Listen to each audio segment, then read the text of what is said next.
Section 7.2, Example 1. We're going to explore box and whisker plots here.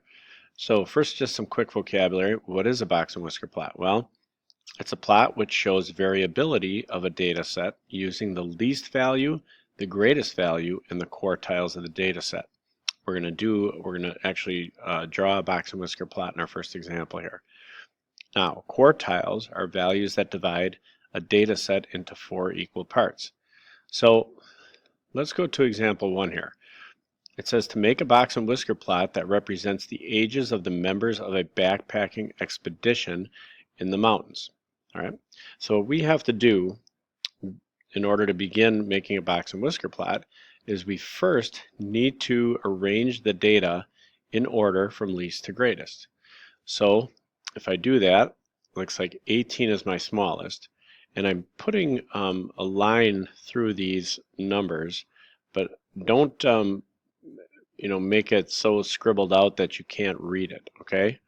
So there's a nice 18 there for me. So 18, it looks like I have a couple of 22s next. So a couple of 22s. After those 22s, let's see, I have a 24, a couple 25s.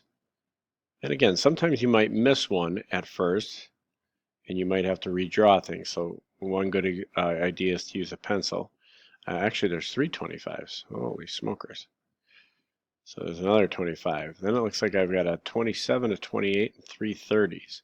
It's 27, 28, and 3 30s. And that should make all the data. So a 27, a 28, and 3 30s.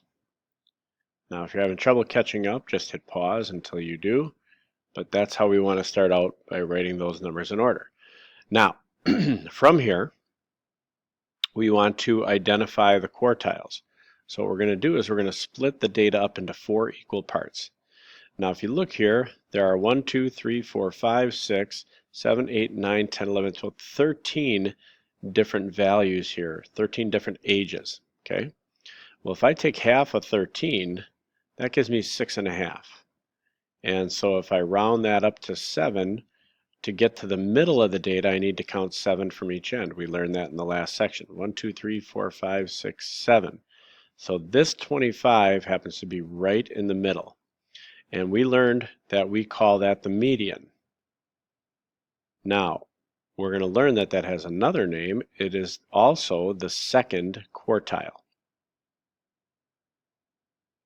It splits the data in half. Now, there are 2 other quartiles. There's the median of the first half of the data and the median of the second half, okay? So if you look, there's 1, 2, 3, 4, 5 pieces of data to the left, and 1, 2, 3, 4, 5. Oops, I screwed up. You know what I did wrong is I counted wrong. There should have been 12 pieces of data.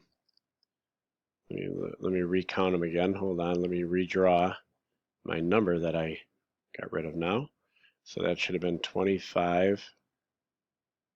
25. So let me count these again. 1, 2, 3, 4, 5, 6, 7, 8, 9, 10, 11. There were only 12. Yikes. So 12 divided by 2 is 6. So I had to count 6 to the center. 1, 2, 3, 4, 5, 6 from this end. Got me to that 25. And 1, 2, 3, 4, 5, 6 from this end gets me to 25. So the median is still going to be 25, but it's right in the middle of those two. So there's my median. And again, it's also called our second quartile, or quartile number 2. Now, there are 6 pieces of data on each side.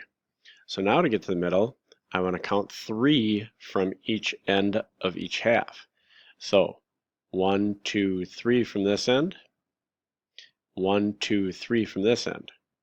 So this quartile would be right in between 22 and 24.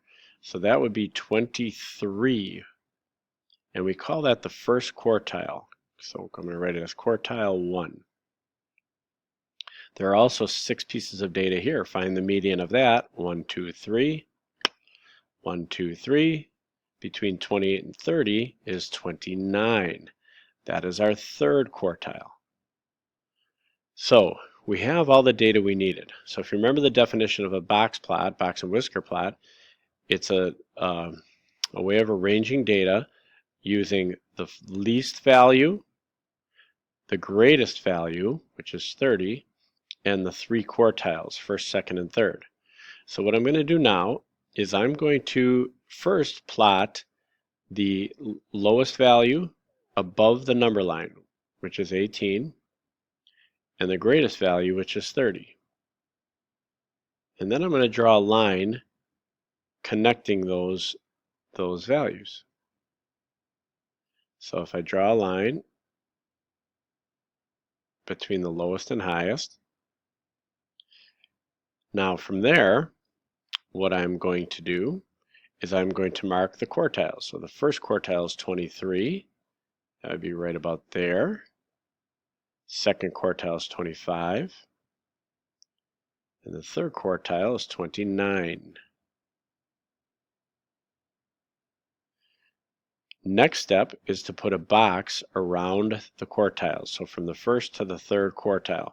So we're going to put a box like so, all the way across and down here, and then close off that box. And then sometimes we put a little line through the median as well, like so. Okay? And that's a box and whisker plot. If you wish, you can actually label these numbers with the data points. Now, in this case, they're pretty nice numbers, but in the case where the numbers are really yucky, this is actually an advantage to do that. So you notice we've cut the data up into 1, 2, 3, 4 equal parts. They don't look equal, and we'll talk about that, why that is, in later sections. So good luck making box and whisker plots.